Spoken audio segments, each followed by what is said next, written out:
લોકોને મા બાપનું માનવું નથી. જો અહીંયા સેવા તો કરવી જ પડશે, સેવા તો એનો છૂટકો જ નથી. તમે જ્યાં સુધી તમારી ગરજ હતી ત્યારે તમારે જરૂરત હતી અને મા બાપે તમને આજે મોટા કર્યા તો એની જવાબદારી પૂરી કરી, તો તમે એ જવાબદારીમાંથી તો મુક્ત જ નથી, એની સેવાની જવાબદારીમાંથી.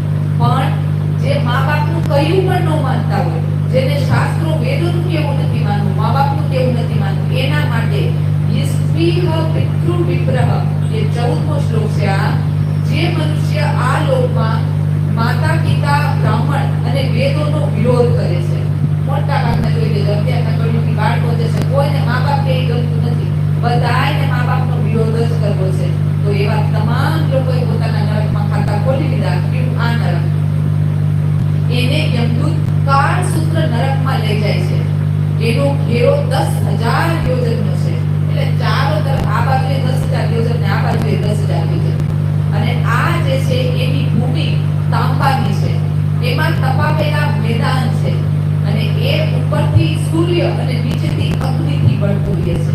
ત્યાં પહોંચી પાપી જીવને ભૂખ તરસથી જ્યારે આ વ્યાકુળ હોય છે ત્યાં આને છોડી દેવામાં આવે છે. હવે અહીંયા ના તો ચપલા છે ના તો શરીરમાં કોઈ કપડા છે અને એનું શરીર બહાર અંદર બળવા લાગે છે. એની બેચેની ત્યાં સુધી વધે છે કે ક્યારેક ઈ બેસી જાય છે, ક્યારેક લોટવા લાગે છે. હવે બેસે તોય વળે, લોટે તોય વળે, ઊભો થાય તોય વળે, ક્યાં જવાનું?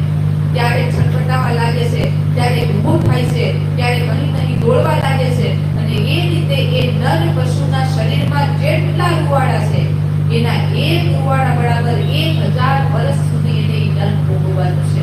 હવે વિચારો, રૂવાડા ગળવા જાય તો 1,000 ક્યાં કરોડો રૂવાડા છે આપણા શરીરમાં. તો એક રૂવાડાનું 1,000 વર્ષ એટલે કેટલા લાખો વર્ષ એ ખાલી નરકની યાતના ભોગવવાની. અહીં આપણને બહુ ભેગું લાગતું હોય કે આપણે મા બાપનું આપણે ક્યાં સાંભળવાની જરૂર છે, મા બાપની આપણે ક્યાં સેવા કરવાની જરૂર છે. તો આ બધી જે છે એવા જે જીવો છે જેને આવો વિચાર છે એ બધા એનો